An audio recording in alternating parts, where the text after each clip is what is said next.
When you get to a certain age, the world doesn't slow down for you. It just keeps running while you stand there, hat in hand, feeling the ground slide out from under your boots. My hands have turned to knots of rope, my back sounds like a sack of twigs, and my mornings are made of coffee, creaking floorboards, and the kind of quiet that makes you hear your own thoughts like footsteps in an empty hall. I talked to Clyde, a smoke-colored shepherd mix who can't hear thunder unless it sits down beside him, and he listens, which puts him one up on most folks in town. This place is Ashwood Farm, though my granddaddy claimed it long before someone thought to call it anything. He threw up the first walls with a hammer he wore smooth, and my daddy added the smokehouse and the big red barn that leans in a wind like a drunk thinking about tomorrow. The ash trees along the south ridge bow toward us like old parishioners, and the fence posts are stained with generations of sweat and stubbornness. A cracked window upstairs has never once closed right. If the house wanted to breathe, I wasn't the man to stop it. Marlow County doesn't keep many farms going anymore. People traded blisters for office lights and forgot the feel of rain that belongs to you. My kids left like everyone else's, college, jobs, cities built from reflections and glass. I don't blame them. The land is heavy and honest and asks for more than it returns, most years. But when the silence stretches too long, like wire pulled tight, I catch myself setting 2 extra plates in my head. One for the daughter who sends postcards, one for the son who never does. Then I set a saucer on the floor for Clyde and we call it even. I still rise before the sun scratches the horizon. Habit. Or a promise I made to the dirt that I'd check on it each day. I feed the hens and talk to the fence line like it might answer back, then make my slow walk around the perimeter. That loop is important. It says I know where the edges are. It tells the ground that I'm watching, and it tells whatevers out there that I've got eyes of my own. People from town, Brook Hollow, 4 miles and a river bend away, stop by now and then. A boy named Mason helps with the heavier jobs when school lets him. He's polite in that worried way country kids are, like they're scared if they laugh the world will take it away. The store clerks and the barber and the church ladies all run the same advice at me. Sell the place, move into town, take it easy. I nod, thank them for their kindness, and refuse. A man ought to leave the world where he found it, not list it to someone who'll pave the vegetable patch. Ashwood has bruises under its skin. You don't live this long on a piece of land without learning its secrets and letting it learn yours. Some stories stay in the walls, riding the winter drafts, catching in the same rooms where babies cried and men swore and someone, once, decided to do the right thing after doing the wrong thing too long. There's a line of nail holes near the pantry door where my daddy measured our heights. There's a stain on the kitchen ceiling that looks like a map of Ohio and refuses to be painted over. There's a cedar chest in the barn loft that I've locked so long my own hands forget the shape of the key until I need it. Folks say Ashwood is one of the oldest farms still working in Marlow County. They mean still producing, but I sometimes think that what it really produces is memory. A harvest you didn't plant, that ripens anyway, that you have to carry whether you wanted it or not. The earth here breathes slow. It keeps count. It leans its trees a certain way when it's listening. The barn complains differently when a storm's coming, like an old hound rising before the knock. Clyde and I sit evenings by the hearth when the season turns. I pour coffee black enough to pass for roofing tar, and he lays his head across my boot like he's holding me in place. On those nights when the glass rattles and the wind sounds like someone practicing a name, I can feel the land settle down around us. A big thing lying on its side, an eye half open. It doesn't belong to me. It never did. If anything, I belong to it. A name carved into an old beam, fading slow. And yet, for all that, there are things I have never told. Not to the men who shake my hand after church. Not to the neighbor whose fence I mended in the dark one autumn while he slept off regret. Not even to my wife when she was alive. Rowan, who laughed like water over stones and moved through the house as if the walls were trying to remember a song. Some stories are burrs. They stick where they land and won't be brushed out without taking skin. You tuck them away and hope the day won't come when you have to pull. The day did come. It always does. It came with rain on tin and a pair of muddy boots in the doorway, and a boy I loved like a promise sitting where she used to sit. It came when the house took a breath and the fields grew quiet and the road stopped caring who owned the miles between town and here. It came when I understood that the stories outlast the bones, and the handoff had to start, whether he believed me or not. Levi arrived under a slate sky that had been threatening all afternoon. The kind of late-season storm that wakes up every loose nail in a roof. He pushed the door with his shoulder the way he used to when he was 9 and impatient. He was taller now by half a head, thin as a fence rail, the city pressed into his shoulders like an iron crease. He kicked off his boots without thinking and tracked a wet fingerprint across the entry rug I once scolded him for using as a welcome mat. I opened my mouth to say something familiar and smaller than the moment, and then closed it. He didn't need a sermon about mud. He needed home. Clyde still breathing? He asked, and the dog, as if on cue, huffed, stood, and thumped his tail once in the doorframe. More than either of us deserve, I said. Coffee? He made a face. If you promise not to break a spoon in it. Spare spoon, then, I said, and poured 2 chipped mugs. One read Marlowe County Fair 1989. The other had the paint rubbed off enough that it could have said anything from God bless this mess to save the whales, and I wouldn't have argued. He took his without sugar, pretending at manhood, and sat in the armchair by the window where Rowan used to knit lopsided scarves and hum songs that made the floorboards want to sing along. Rain began in polite taps and then decided the conversation was worth joining. It rushed the windows and played the gutters, and the barn answered with a low groan. Levi watched the fire like he could teach it to calm down by example.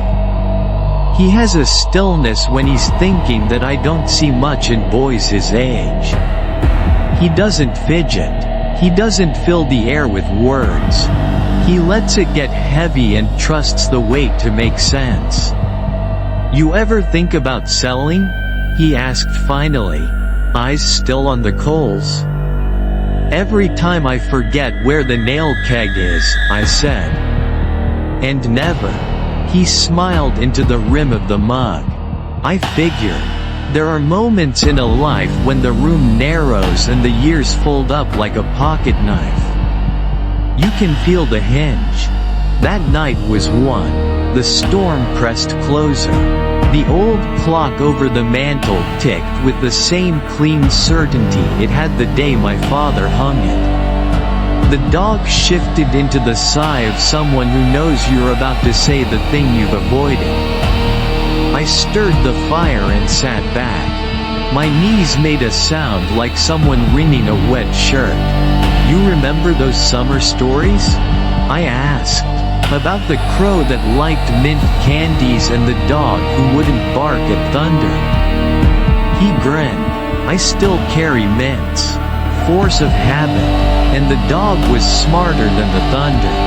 "Some stories I told you because you were a boy," I said. "Some I didn't tell because you were a boy."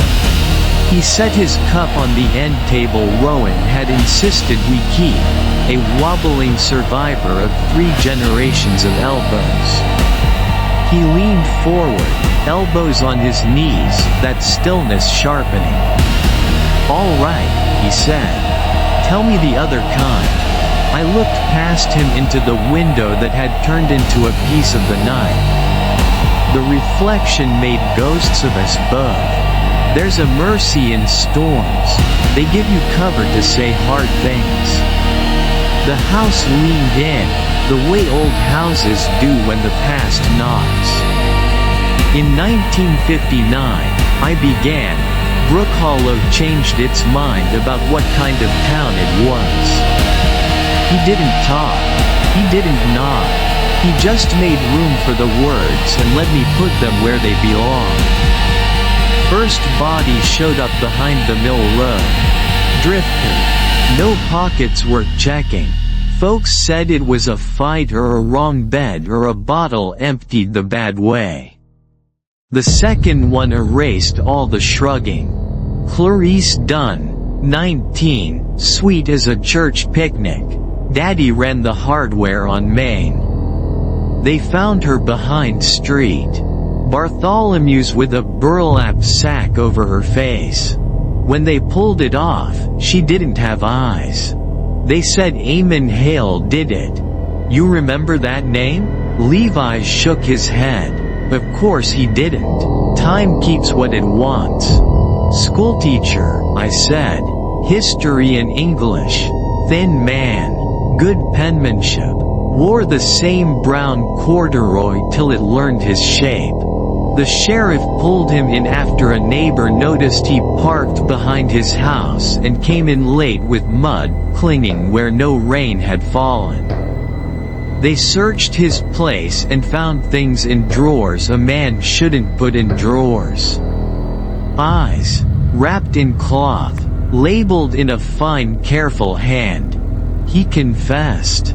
That should have been the end. It wasn't, Levi said, not as a question. No, I said, because he told them about something that had started him.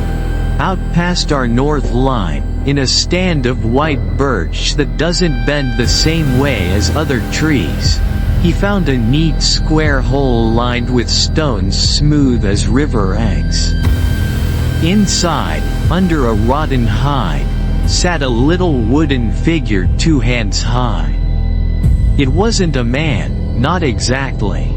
It had the idea of a man carved by someone who didn't like the idea much.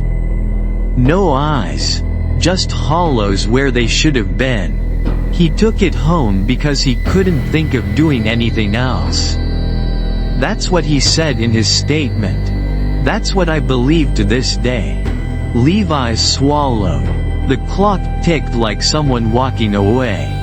He called it the overseer, I said. Said it didn't talk, but it made him want. He lost hours. Woke with mud in his bed sheets. Woke with the sense of coins in his pockets, hot as stove lids. They gave him to the state hospital after the judge had his swing. He hung himself before winter finished. And the paper said we'd had a lunatic and now we didn't. The rain worked its way into the eaves, and the barn gave another patient complaint. Clyde lifted his head, blinked, and put it back down like he had decided nothing had changed. But it didn't stop, I said. People kept going missing. Not the obvious sort. A man walking home from the tavern by himself. A teenager who slipped out because she loved a boy who'd never love her back. A hunter who knew the woods well enough to get lost only on purpose. They'd find them later, at the edge of the trees, like a cat leaving proof of life on the porch. Bones bent wrong, necks turned too far, faces smooth where the eyes should have bled. And always, the tracks ended at the dark. Levi said nothing for a long breath. The fire worked through a busted knot and popped loud enough to earn a flinch neither of us admitted to. "So what did you do?" he asked finally. "What I could," I said. "And what I had to. Those are not always the same thing. But sometimes they make a nice pair." Men in town brought rifles to the grocery. Church pews filled up with people who hadn't bowed their heads without a meal in front of them since their mama died. The sheriff patrolled in a second-hand cruiser that coughed itself awake and did what a good dog does. Showed up, made noise, meant well. But the woods didn't care for badges, and the thing that lived behind the birch line understood we were small and the nights were long. I had a friend then, Silas Cade, who'd served with me when the guard needed an extra truck driver and I needed a way to leave Ashwood long enough to understand why I had to come back. Silas grew up in LaFourche Parish where the water keeps secrets and the trees don't forget. He knew things that don't appear in books shelved at the Brook Hollow Library. We wrote letters the way men do when they don't want to admit they're praying for each other. I told him about the bodies, the burlap, the holes where eyes belong. He wrote back like a thunderclap. "Starve it, then bind the ground." "Not a spell," he said. "A containment. Older than the names you know. You don't feed a stray that bites. You keep it off the porch and teach the dog to growl." His instructions came in plain words like fence talk. First, walk your borders. Make a circle with iron filings and salt.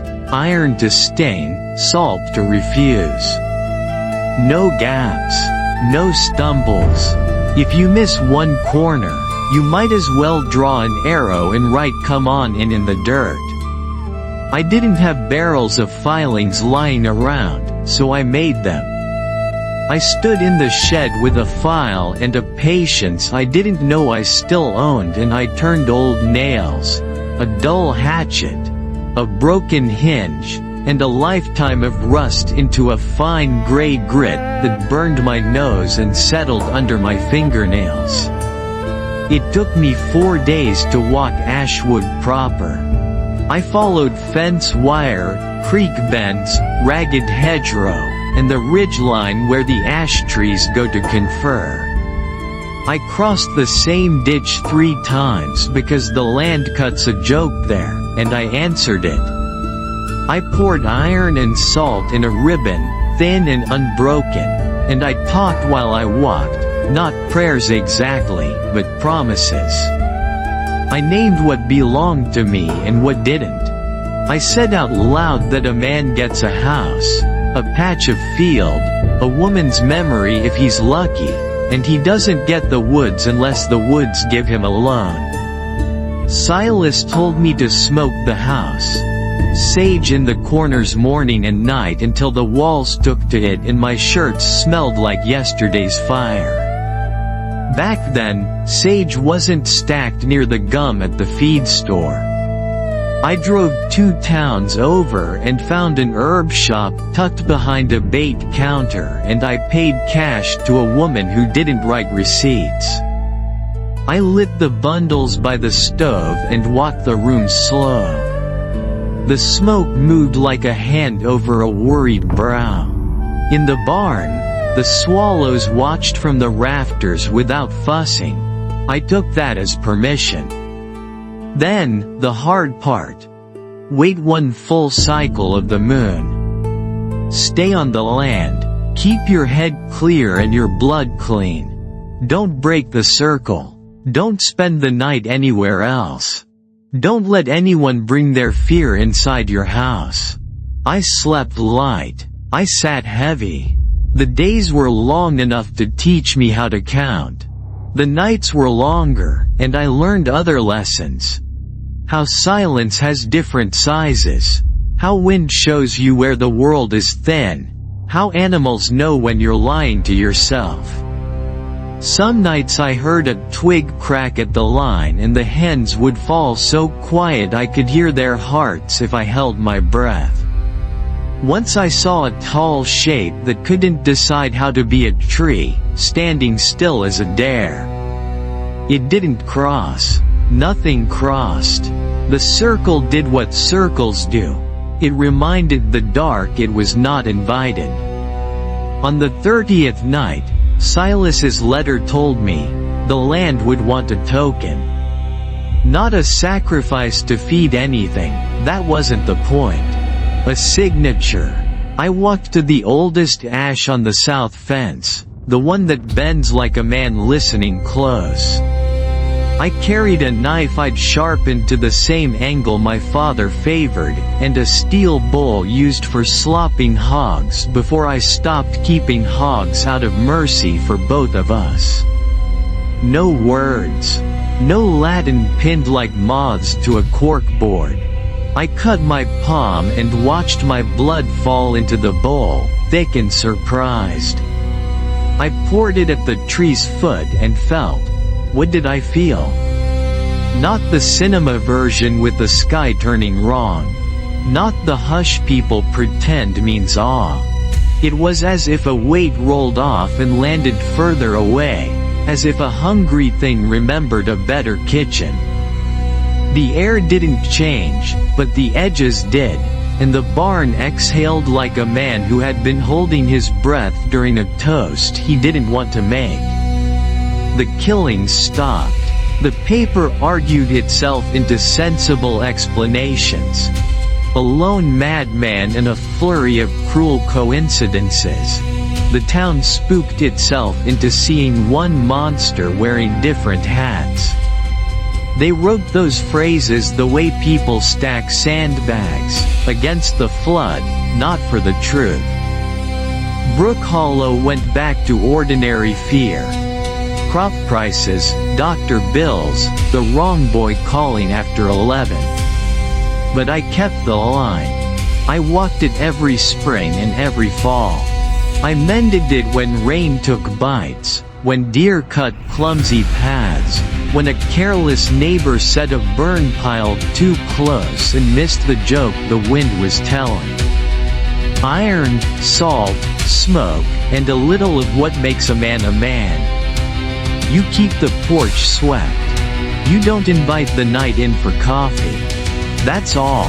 That's everything. Levi heard me out. Eyes the color of creek water when it means to drown you kindly. He rubbed his thumbs along the chipped line on the mug as if it could be smoothed with enough patience. And you've kept that circle ever since? Ever since, I said.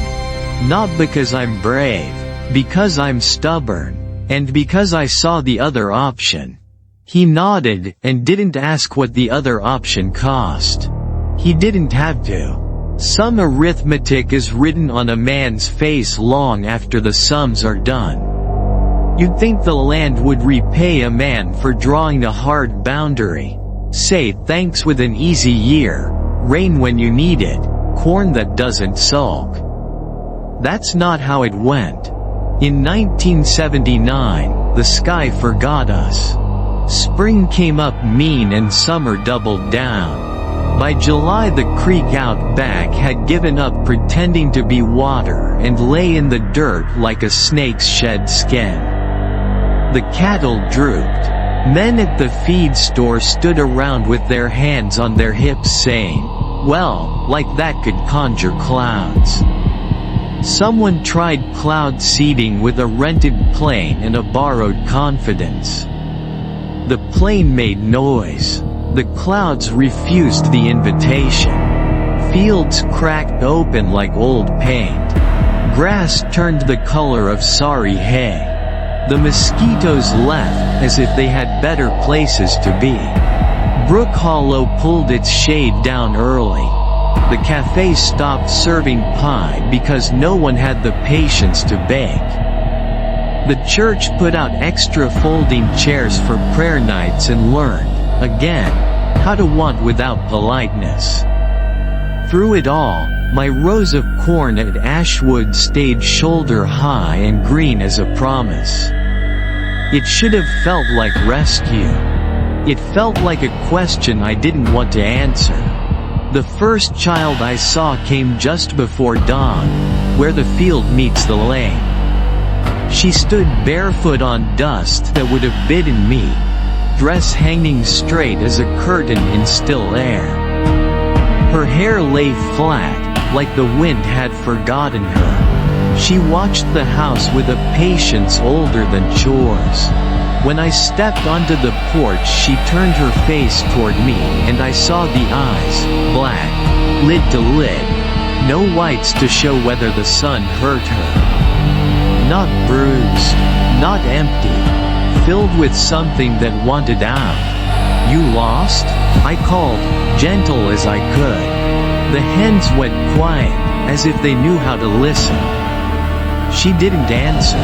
I took one step off the porch and she slid back into the corn.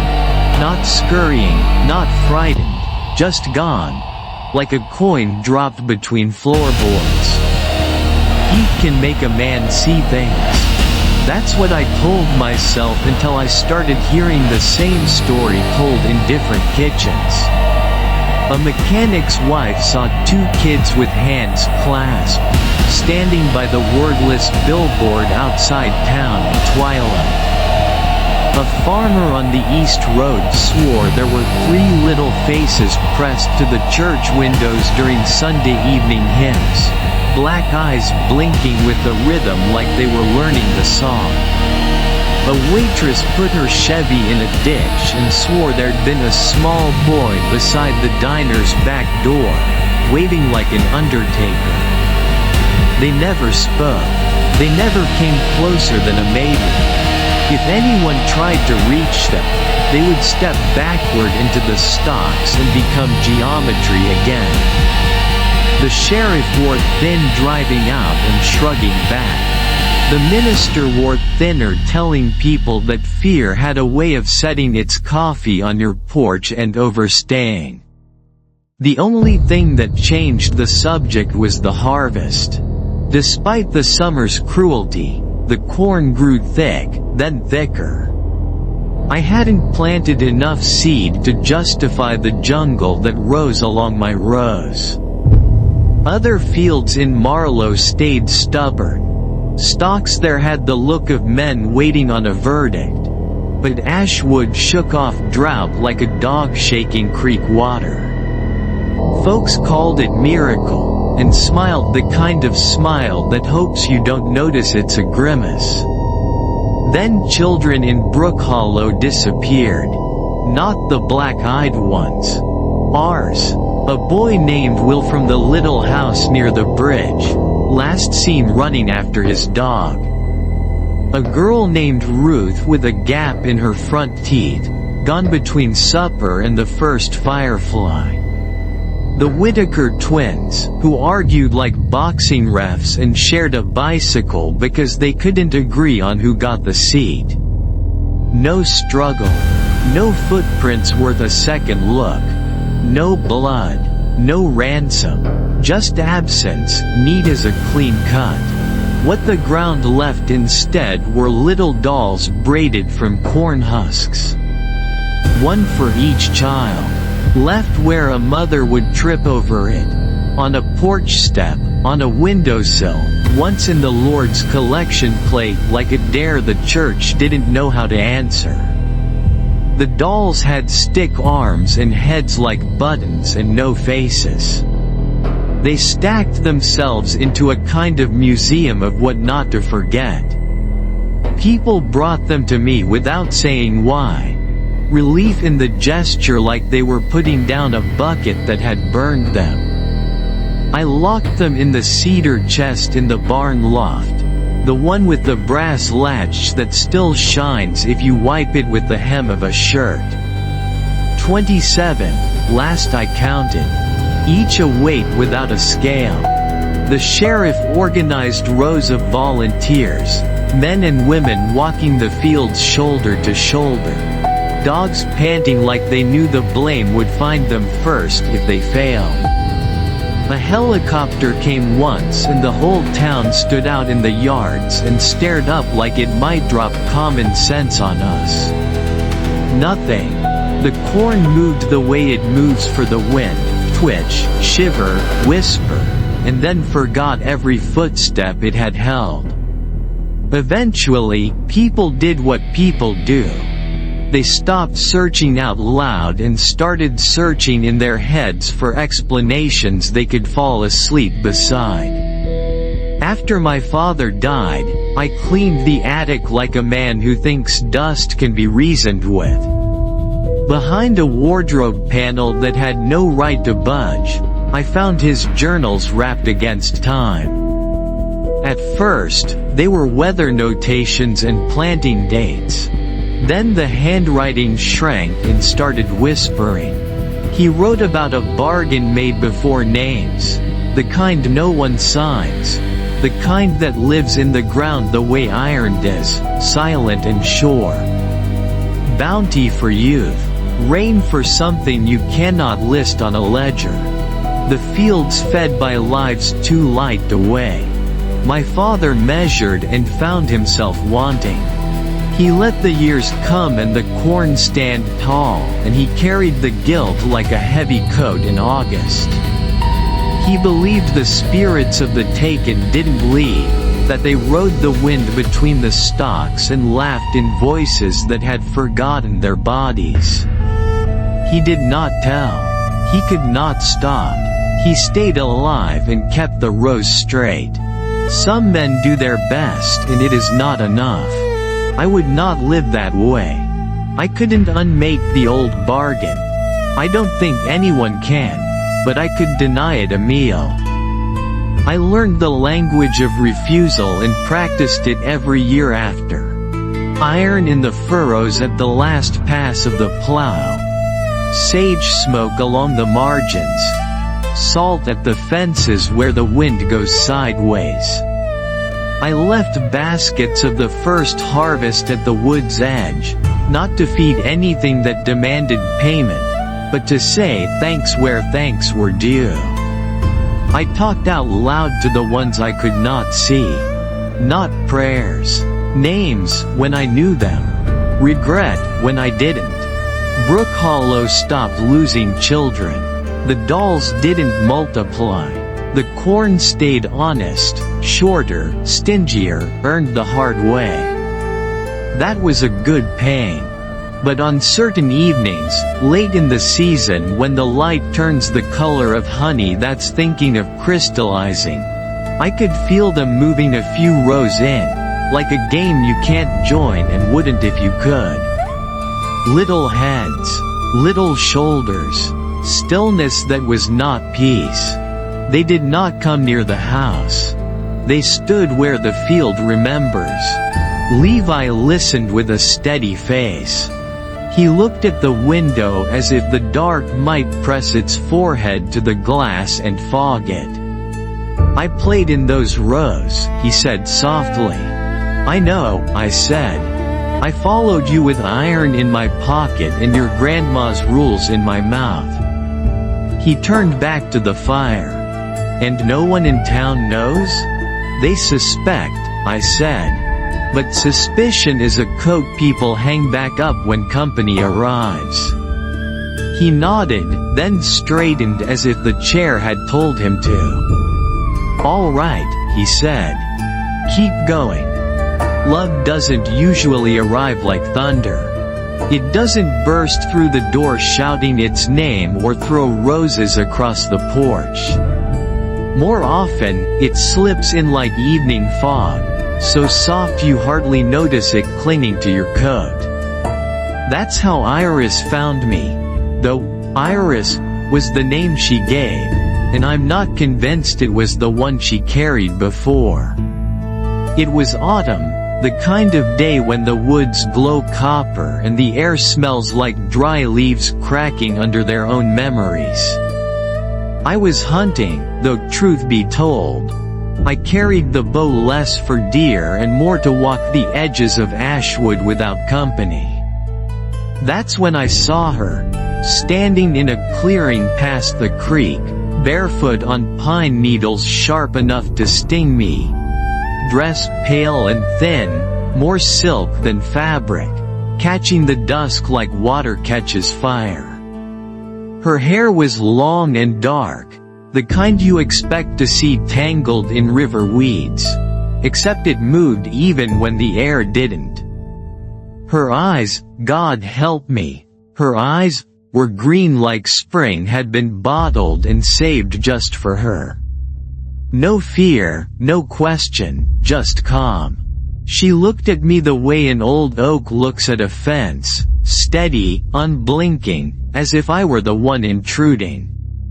I asked if she was lost, if she needed a ride into Brook Hollow, maybe directions. She smiled without showing her teeth and let me lead her down the long trail. For an hour we walked through the creek bed, up the ridge, across the edges of fields that had given up to drought. She never stumbled, though the brambles cut at my boots. By the time the house came into view, she looked at it as if she already belonged there. Her name, as I said, was Iris.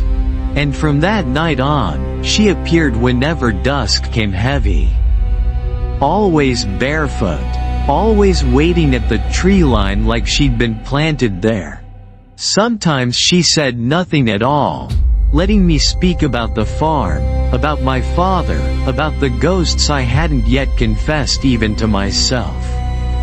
She listened in a way that made the world smaller and safer. Over time, silence turned into sentences, sentences into hours, hours into something I didn't know how to fight. I loved her, slowly, like roots pushing through stone. By the time she moved into the farmhouse, nobody in town asked too many questions. People in Marlow had seen stranger marriages and knew better than to demand answers from a man who smiled again after years of wearing grief on his boots. She became part of Ashwood, moving through the halls with a patience that made even Clyde rest easier. But she was not like other women. She never aged. Her face kept its glow, her hair its dark sheen, her voice the same low hum that made the windows want to rattle in harmony.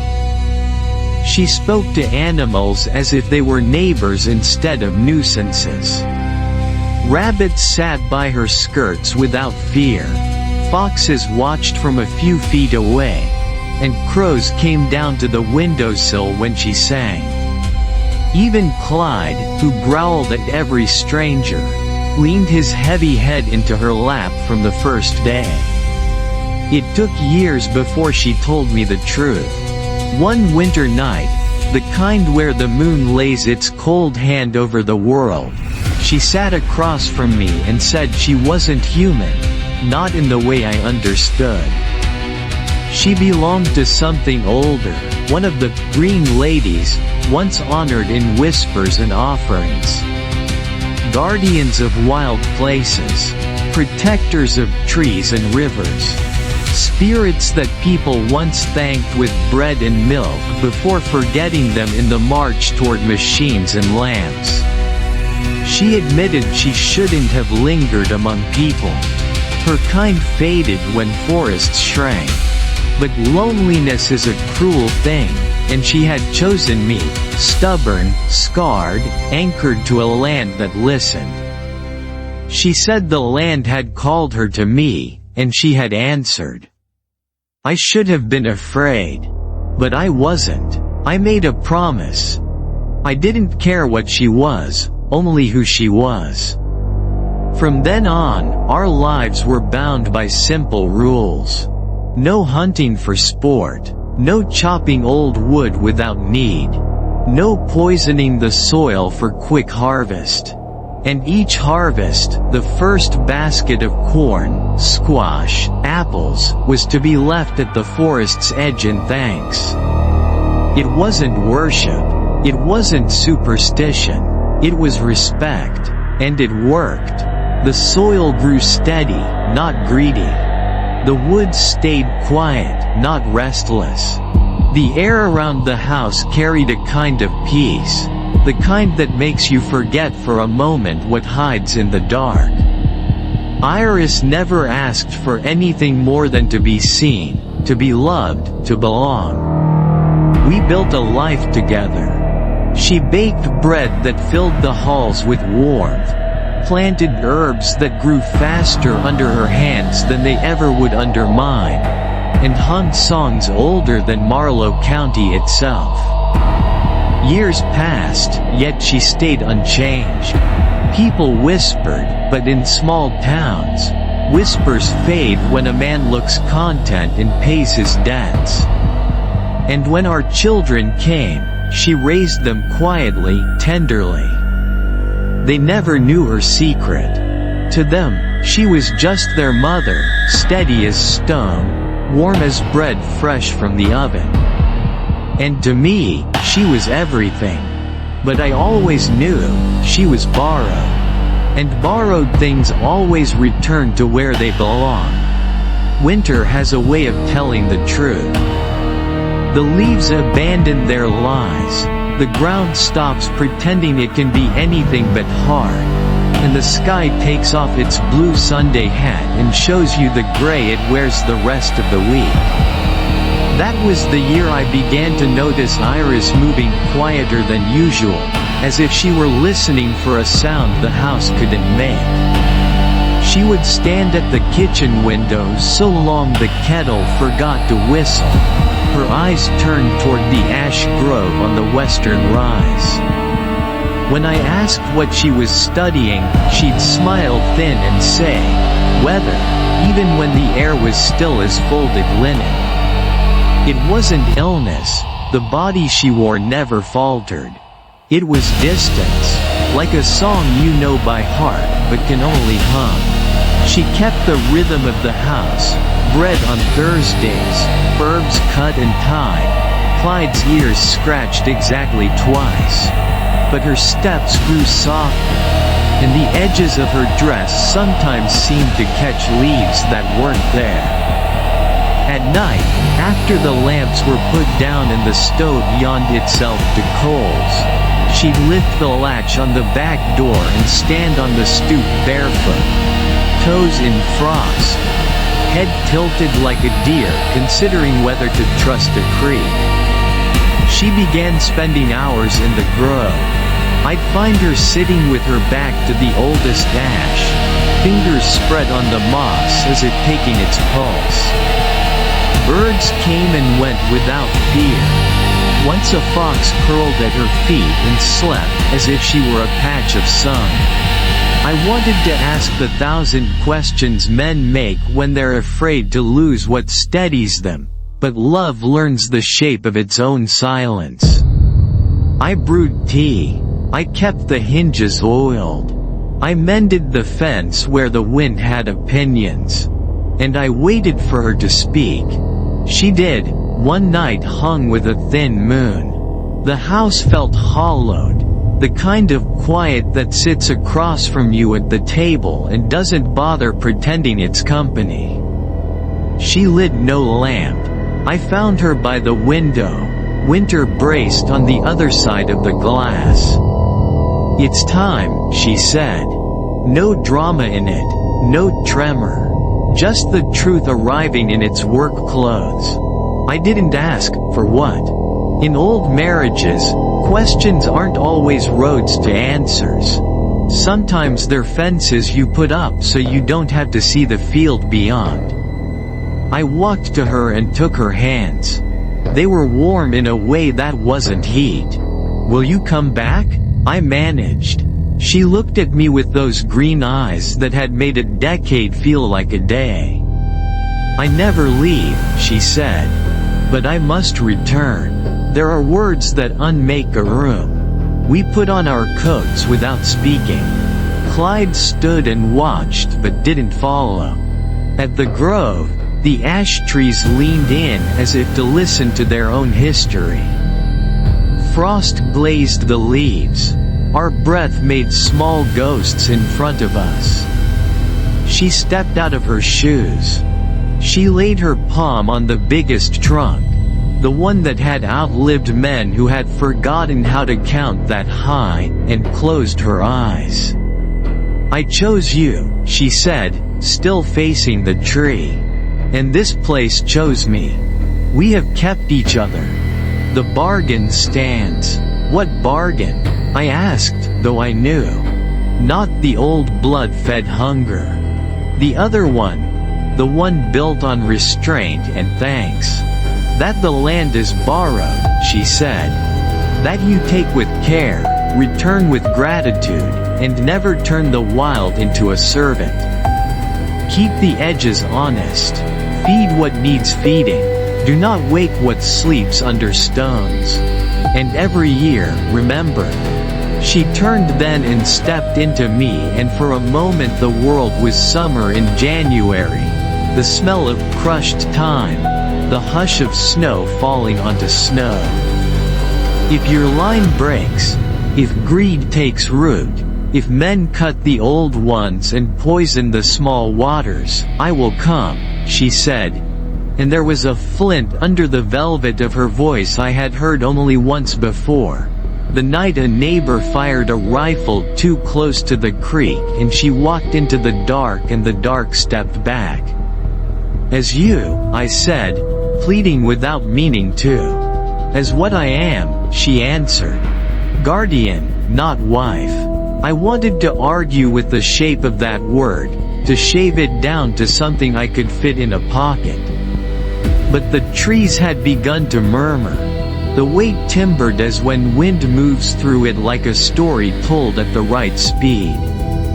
She kissed my forehead.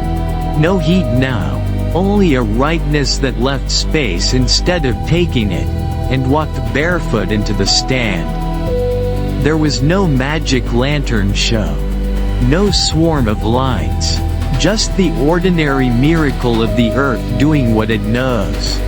She stepped where roots knot and moss remembers rain, and her outline thinned the way mist does when the sun thinks about waking.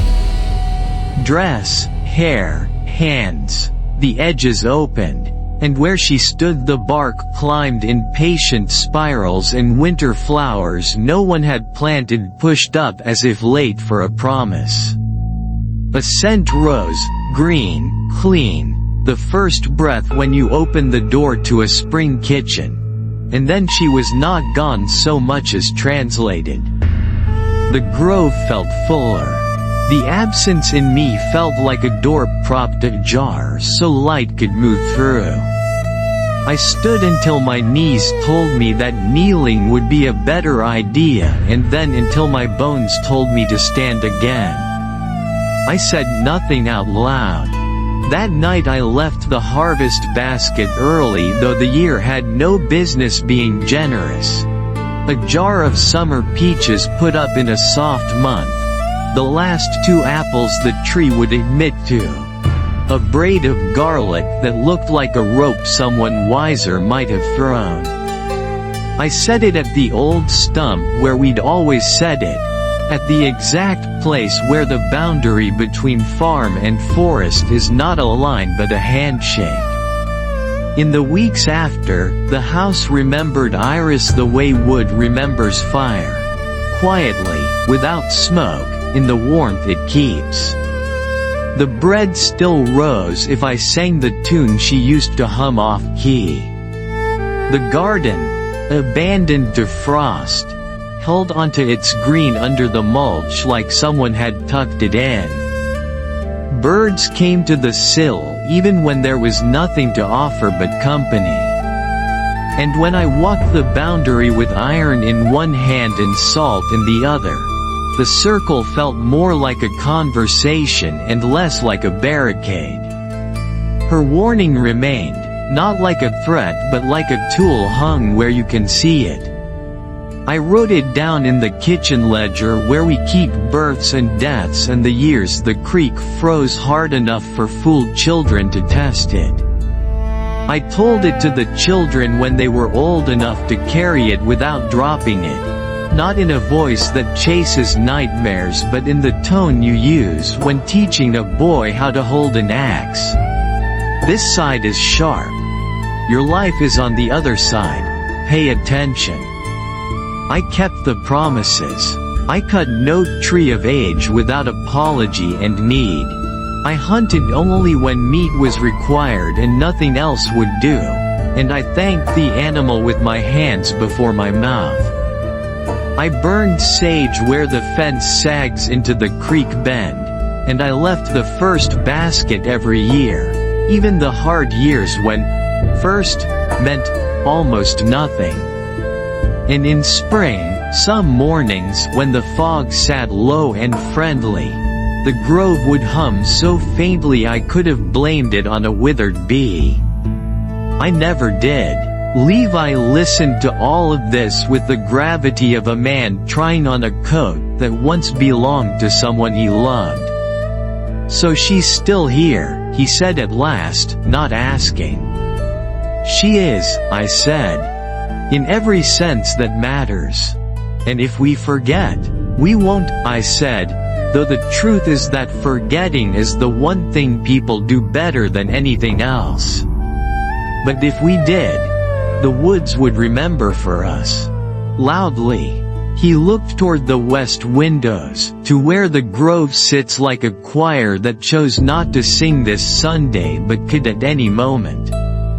He breathed in, as if to test the room for that clean green scent. Then he nodded, a slow hinge coming right. "All right," he said. "Teach me the rules again. And the reasons." "Rules are easy," I said. "Reasons are the work." That night, while the storm toyed with the eaves and the clock did its honest ticking, I took down the ledger and wrote a new line in a hand steadier than I felt. Iris returned to the grove. The promise stands. Keep the edge. Pay the debt of thanks. Wake nothing that sleeps. And when I set the pen aside, the house felt as it had that first winter with her, properly borrowed, and properly kept. The fire was down to red bones when Levi finally leaned back in his chair. He'd been quiet for so long I thought maybe sleep had claimed him. But then he shifted forward, elbows on his knees, eyes bright as the flame itself. "So all this time," he said, "you've kept it, alone. The circle, the baskets, the promises. All of it." I nodded. My bones cracked as I reached for the poker, gave the coals a stir. Sparks climbed the chimney like frightened birds. "Someone had to," I told him. "This land doesn't care for excuses. It remembers what you give it, and it remembers what you take. Forgetting isn't free." He rubbed both hands across his face, muttering something like a prayer or maybe just disbelief. When he looked at me again, there was no boy left in him. Just a man trying to swallow something larger than his throat. "Do you think it's me now?" he asked. "Do you think I'll have to take care of it when you're gone?" The question carried the kind of weight that bends a life. I didn't answer right away. The storm outside rattled the window panes, patient as a man tapping his foot on a porch. Clyde shifted by the hearth and gave a single low wuff, as if reminding us the house wasn't empty yet. "I hope not," I said finally. "I hope the rules we've kept will last longer than I do. But this farm, this ground, it has a memory. It knows the blood that's been poured into it. And it doesn't forget the hands that tended it." He was silent again, eyes darting over the flames as if measuring what it would take to hold that memory steady. At last he gave a slow nod, more resignation than agreement. "All right," he said. "Then teach me. Show me what you did. Show me how to walk the circle, how to burn the sage, how to make the offering. If it's mine one day, I don't want to learn it too late." Something loosened in me at those words, a knot I hadn't realized I was carrying. For 60 years I had walked the line with only ghosts for company. Now, at last, someone else was ready to take the weight. "Tomorrow," I said, "we'll start tomorrow. You'll help with the basket. We'll walk the grove, and maybe, if the land is kind, you'll hear her hum again." He didn't smile. He didn't have to. The fire cracked low between us, and the silence that followed felt less like emptiness and more like a promise being set into the wood. The next morning broke clear, the storm swept clean.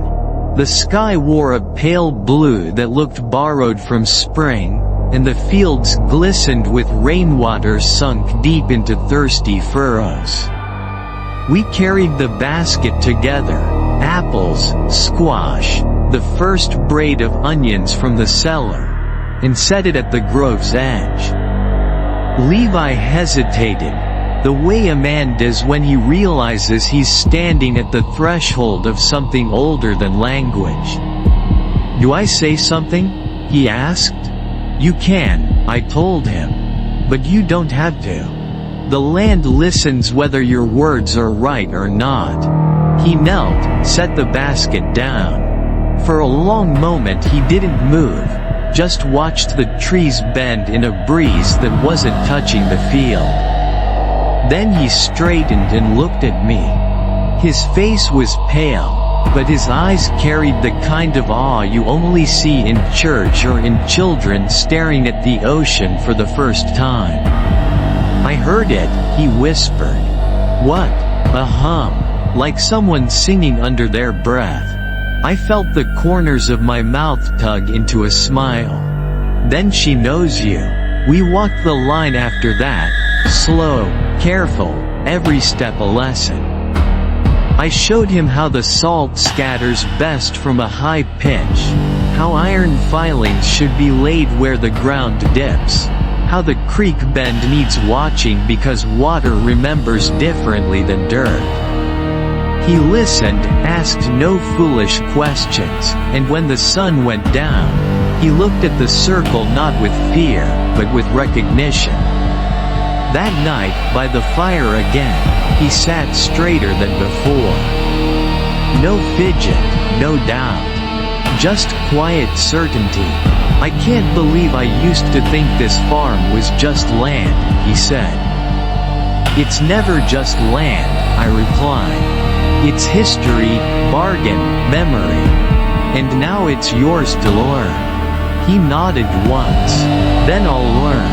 I put a hand on his shoulder. The weight there was no longer just mine. From that day on, I was not alone.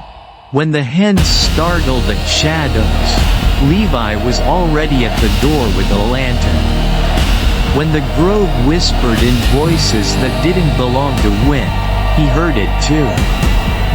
When we carried the baskets, he added his own offerings, sometimes bread, sometimes a carving, once even a book of poems he said might give the trees something new to think about.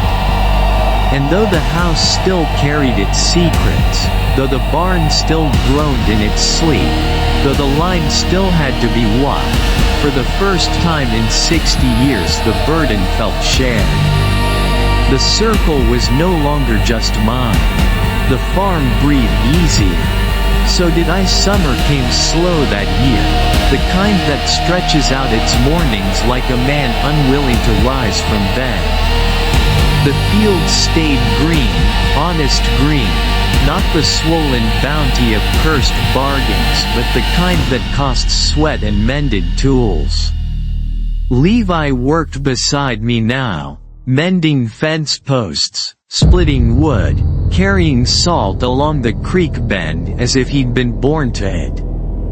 He didn't complain, not even when his hands blistered. He seemed to understand what I had once struggled against. This wasn't labor, it was covenant. But Ashwood does not let peace lie too long. It began with small things. Chickens refusing to leave the co-op at dawn. The dog waking in the night, hackles raised, staring at the wall as though it were a window. Then came the laughter, soft, thin, carried on a wind too still to be trusted. Levi heard it first. He came in from the barn one evening, face pale, eyes sharp as glass. "You didn't hear that?" he asked. "Hear what?" "Kids. Playing. Out in the rows." I set my jaw. The fire popped behind me, a sound too loud in the quiet. "Not kids," I said. "Not anymore." He didn't argue, but he looked out the window a long time that night. The corn shifted in the distance, though no breeze stirred. The next morning we walked the perimeter together. The circle held, salt unbroken, iron still biting at the soil, but the feeling had changed. The air pressed heavier, as though the land itself was holding its breath. At the north fence, Levi froze, hand gripping my sleeve. "There," he whispered. Between the stalks, half hidden, a figure stood. Small, thin, a girl maybe 8 years old, her dress pale, her hair matted. She didn't move, she only watched. The black of her eyes shone even in daylight. "Don't step closer," I warned. My voice came out like gravel dragged over tin. Levi swallowed hard. "She looks hollow." "She is," I said. "She's what the land took. What my father let it take." As if hearing me, the girl turned and slipped into the green, gone in an instant. No rustle, no broken stalks. Just absence. That night I told Levi about the dolls. The husk figures locked in the cedar chest above the barn. We climbed the ladder, the wood creaking under our weight. I unlatched the chest, the metal biting cold even in summer. Inside lay 27 corn husk children, faceless, fragile, yet somehow still waiting. Levi lifted one with careful hands. "They feel wrong," he murmured. "They are wrong," I said. "They're what's left behind when the land makes its bargain." He set it back, face tight. "Why keep them?" "Because forgetting them would be worse," I replied. "Because memory is the only weapon we have." We shut the chest. The barn seemed to exhale, as if grateful we hadn't stayed longer. The whispers grew bolder in the weeks that followed. At dusk, shapes lingered at the edge of the field, small heads, small shoulders, never stepping past the line. Some nights, when the moon was sharp and the air carried that sickly sweet smell of corn too ripe, I could see them darting between rows, pale arms flashing like moth wings. Levi tried to be brave, but the weight pressed on him.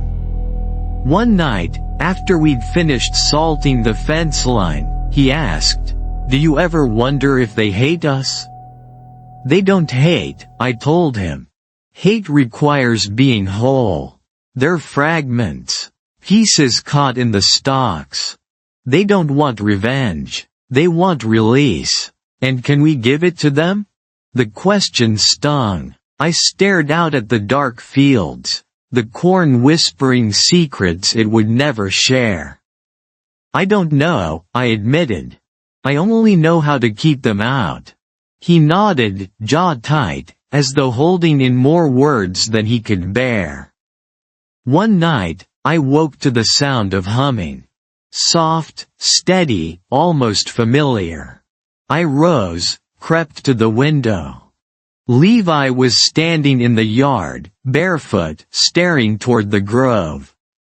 The humming wasn't his. It came from the field, low, childlike, but twisted, stretched too thin. I grabbed the iron poker and hurried outside. Levi. He startled as if waking. I thought it was her, he stammered. I thought it was Iris. It sounded like her. My heart twisted. The field lay black and silent now, the humming gone. Only the rustle of night insects remained. It wasn't her, I said firmly. She would never call you into the rose. His eyes were wide, unsettled, like he'd seen the storm crouching just beyond the horizon. Then what was it? He whispered. I looked toward the corn, standing tall and still as grave markers. It was memory, I said. And memory has sharp teeth. We stood there a long time, the moon laying silver across the land, the circle holding steady between us and the dark. But I knew, in my bones, the whispers were not finished. They had only begun to speak louder. By late August, the rows were taller than a man could reach, green walls that swayed though the air was still. I'd walked the fields all my life, but that summer they felt different, as if the stalks leaned in closer, whispering to one another in voices not meant for human ears. Levi noticed it too. How the paths seemed to shift, how shadows stretched longer than they should when the sun dipped. He tried not to say it out loud, but I could see it in the way he carried the lantern a little higher each night, as though light might buy him a wider circle of safety. The first real sign came on a Sunday. We were returning from the perimeter walk, salt bag light in my hand, iron dust clinging to his. As we neared the barn, Clyde froze, growled low, then whimpered, something he had not done since he was a pup. I followed his gaze to the north fence. They stood there, 5 of them, lined like fence posts. Children, or what was left of the idea of children. Dresses and overalls faded into the dusk, faces pale, eyes black as spilled ink. They didn't move, didn't blink, just stood in silence, watching. The air was so still I could hear my own blood moving in my ears. Levi whispered, "Granddad, don't speak to them," I said. My voice a stone dropped into still water. "Don't acknowledge what isn't whole." We backed toward the house. They didn't follow, but when we reached the porch and I dared one last look, they were closer, half the distance covered without a step I could see. That night the house was heavy with silence. Every board creaked like it was listening. Levi sat by the fire, face pale, lips tight. Finally he said, "They wanted me to go with them." I looked at him sharp. "How do you know?" "I could feel it," he said, shaking his head. "Like a rope pulling at my chest. Like I belonged in that field." I clenched my fists. That's not belonging. That's hunger, dressed up like invitation. The next days brought no peace. The children appeared again and again, at the edge of the field, at the grove, once even on the far side of the creek where the circle should have held strongest. They never crossed. But they didn't have to. Their presence was enough. Levi grew restless. He stopped sleeping through the night, prowling the house instead, peering through windows as though expecting to find one pressed against the glass. Once I caught him standing barefoot at the back door, hand on the latch. "Don't," I barked, grabbing his arm. He jerked back, blinking like a man roused from sleep. "I thought I heard her again," he whispered. "Iris." She was humming. I swallowed hard. That wasn't her. She would never come to the door like that. His eyes were wide, haunted. "Then what's happening?" "The land remembers," I said, voice rough. "And memory doesn't fade, it festers. What was starved now wants feeding. It's testing the circle, looking for cracks." On the 30th night since the first appearance, the real test came. A storm rolled in, heavy and mean, the kind that bends trees and rattles nails loose from boards. The house groaned, lightning strobed the windows, and thunder cracked so close it shook dust from the rafters. That's when I heard it, soft at first, then rising above the storm. Children's laughter, high, sharp, carried by no wind. Levi was already at the window, face pale in the lightning. "They're in the rows," he breathed. I joined him. The corn swayed, not with wind, but with movement. Shapes darted between stalks, small, pale, quick.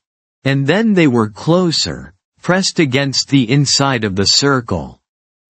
Dozens of them now, black eyes shining like wet stones, mouths open in soundless giggles. The circle shivered. The iron hissed. The salt steamed where rain struck it. "They're breaking it," Levi cried. "Not if we hold it," I snarled.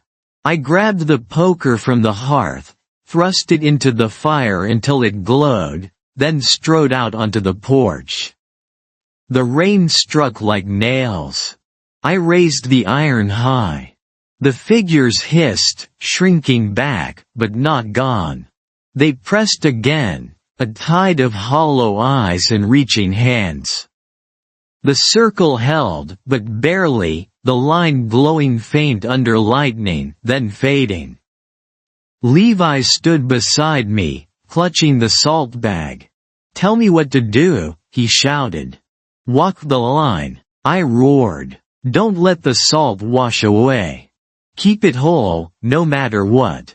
He nodded once and leapt from the porch, running into the storm, scattering salt with each step. I followed along the opposite side, iron blazing, shouting words older than prayer. Words I didn't know I knew until they left my mouth. The storm howled. The children wailed. The circle sparked, flared, then steadied. And then, silence. The laughter stopped. The shapes dissolved into mist. The rose stood still once more, rain dripping from every leaf like sweat from a frightened brow. Levi stumbled back to the porch, soaked, shaking, but alive. His eyes locked on mine. "We held it," he gasped. "For now," I said, though my heart thundered harder than the storm. "But they'll be back. They always come back." And in the distance, faint and low, the corn whispered like a choir remembering the words to an old, unfinished song. The storm passed before dawn, but its weight stayed in the bones of the house. Every beam creaked like it had been asked a question it didn't want to answer. Levi and I sat in the kitchen, soaked clothes drying by the stove. Clyde curled at our feet with his ears flat as though listening to voices too soft for us. We didn't speak at first. Some silences are earned. When the sky began to pale, Levi finally said, "They'll never stop, will they?" I poured him another cup of coffee, thick, bitter, strong enough to stand a spoon. "Not while memory lasts," I told him. "This land doesn't forgive. It only remembers." He sipped, grimaced, then set the cup down. "Then what's the point of fighting? If it never ends?" I looked at him hard. He wasn't a boy anymore. The storm had carved the softness out of him in one night. "The point," I said, "isn't to win. The point is to hold. To guard the line so the rest of the world doesn't have to see what waits in the rows." His jaw tightened, but he didn't argue. Some truths don't leave room for debate. Later that morning, we walked the farm together. The circle still held, though the storm had gouged deep furrows, washed salt thin, scattered iron into clumps. Levi carried the bag over one shoulder, sprinkling carefully, while I dragged the poker behind me like a plow, carving the line deeper. Every step felt like signing our names into the dirt, an agreement that could never be broken. At the grove, the air was softer. The ash trees stood tall, leaves shimmering faint though no breeze touched them. Levi paused there, staring into the green gloom, as though waiting for something, or someone. "Do you think she's still here?" he asked. "She is," I said. "Always. The land keeps what it claims. The trick is making sure it claims the right things." He nodded, and for a moment I thought I heard it too. The faint hum of Iris's song, low and steady, woven into the rustle of leaves. Levi straightened, shoulders squaring, like he'd been given a burden but also a purpose. That night we sat by the fire again. The storm only a memory but the weight of it still in the room. Levi broke the silence first. "You said last night wasn't the end. That they'll come back. What do we do then?" I studied him for a long moment. The firelight made his face look older, like it had already seen too much. "Then we keep telling the stories," I said. He frowned. "Stories?" "Yes," I said. "The land feeds on silence. On forgetting. That's why my father's bargain lasted so long, because he kept it hidden. But if we speak it, if we tell what happened, if we pass it down, then it can't own us. The truth is heavier than fear, and if you keep it alive, it anchors you." Levi stared into the flames, thinking that over. "So that's why you told me all this?" I nodded. "Exactly. Not to scare you. Not to break you. To give you the weight so you won't be pulled away when the corn whispers your name." His mouth twitched, almost a smile. "Heavy inheritance. The only kind worth carrying," I said. Outside, the night was still. The rows stood tall and dark, a silent congregation waiting in the fields. Somewhere among them, I knew the husk children lingered, black eyes watching, whispers caught in their throats. But the circle held, the line stood, and for the first time in many years, I did not feel entirely alone. Levi leaned back in his chair, eyes fixed on the fire. "All right," he said. "Then tell me another story." I chuckled low. "What kind of story?" "The kind you haven't told anyone else," he said. I stared into the flames. There were so many more, tales of drought and blood, of bargains struck in shadows, of love strong enough to root itself into the soil. Stories heavy as stones, sharp as iron. Stories the land itself would whisper if we didn't keep ahead of it. "All right," I said at last. "Then listen close. Because this one begins the year the river turned red, and it doesn't end until the trees stopped singing." Levi leaned forward, eyes wide, ready to carry the weight. The fire popped, the night leaned in, and I began.